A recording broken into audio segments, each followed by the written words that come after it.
Hey guys, welcome back to the channel, and today we've got something new from Japan.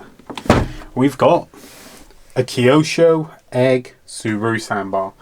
Of course, because of this channel, we love K-cars and K-trucks and everything like that. And while we happened to be away in Japan, we spotted this in a toy shop in Tokyo. I thought, you know what? For the £5, or I think it was £5 or £10, you're coming home with me.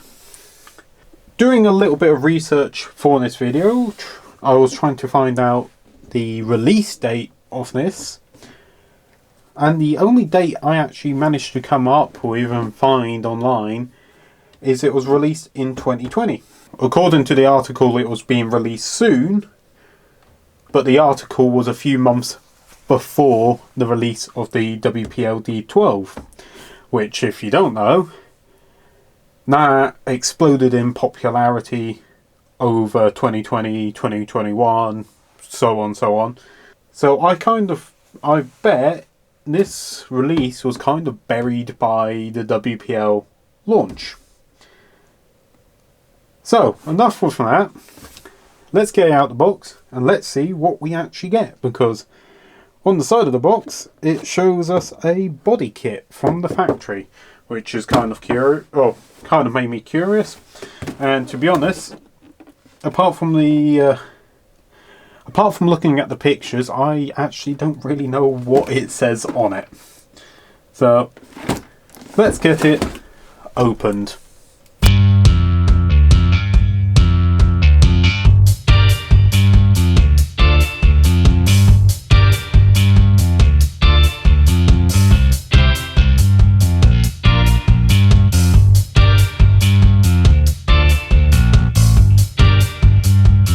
So, first impressions out of the box. I'm not 100% sure how I feel about it.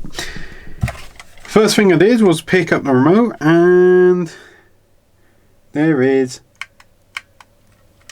It feels like it's just pushing on two buttons. So it's definitely a toy grade. It's going to be non-proportional. I have a strange feeling it's just going to be throttle or nothing. Another thing I was kind of curious about, because, well, it is Kyosho. And if you got Kyosho Mini Z's, you would know exactly what I'm about to say. Is I wonder how many AA batteries it's going to take to get this thing to run. So we'll have a little look at that in a minute. But, so from the looks of it, it is licensed by Subaru for the body, which is kind of nice. It's kind of a nice scale body. I don't know whether or not it can be transferred onto anything else.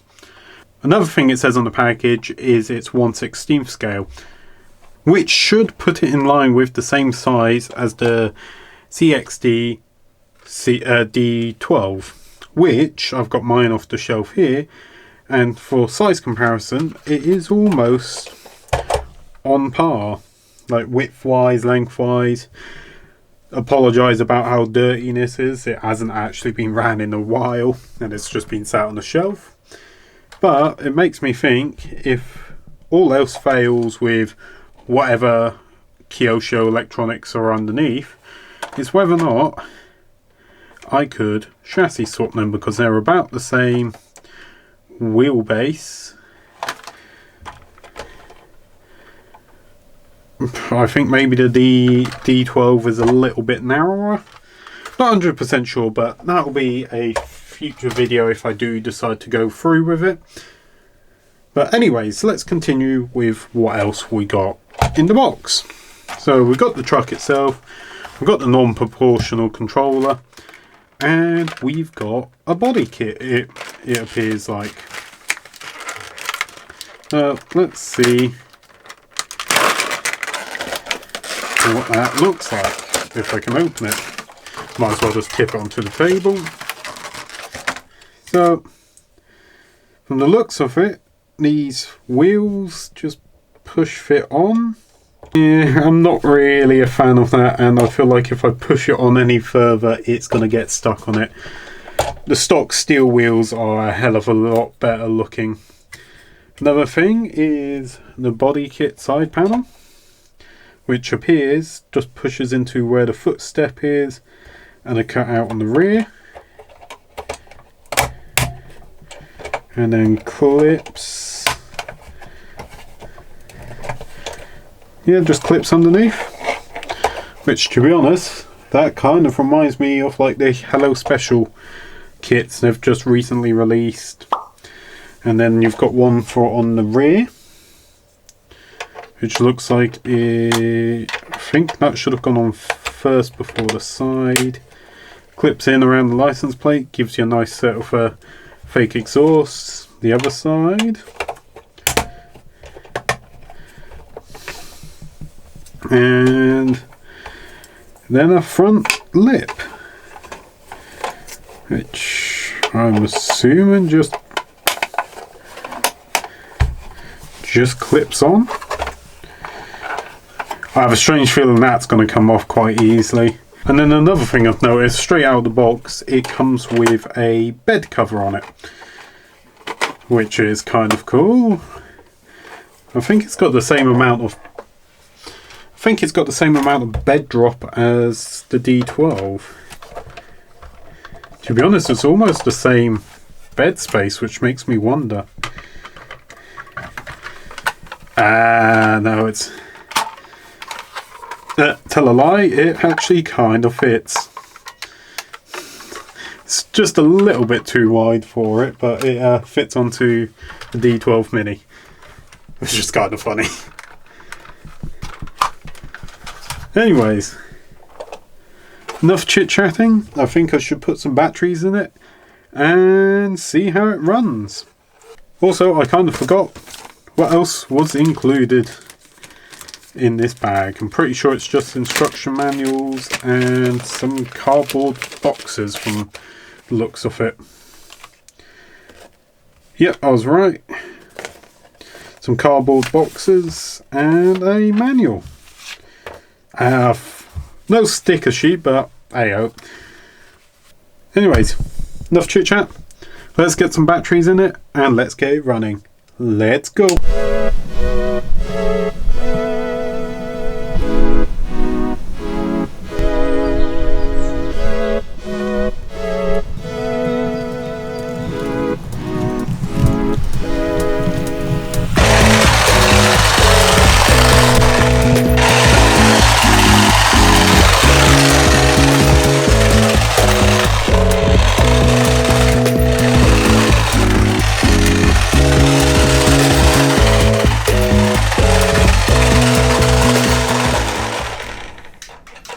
Alright guys, we're back and we're in the garage, which seems to be the only place where I can actually run this apart from getting rolls of carpet out, but I can't be bothered to do that for this video.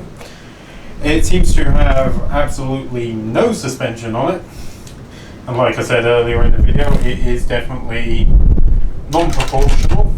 That's just either full left or right, and it's full throttle or nothing. So I don't know how I'm going to do the running video footage for this, because I rather run it on the road, but trying to run it on the road, it just bounces all over the place.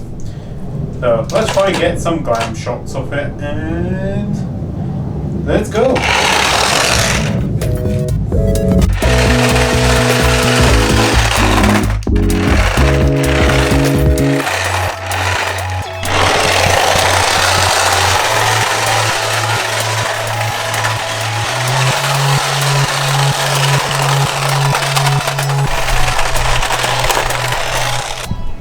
So to be honest, it is probably a good child's toy, but for a proper RC enthusiast, it's definitely a piece of junk. Unless of course you want to reuse the body shelf or something. But I don't know what I may do with it next. I may actually end up trying to gut it and put some proper proportional electronics in, get some actual speed out of it. Because I kind of give up doing this running video because, well, it won't slide about, it won't do a burnout. It is sluggish as all hell with the, I think it's like 4 AA batteries in it. So yeah, thanks for watching. Please like, comment, subscribe. Let me know what I should do with this. And I'll see ya.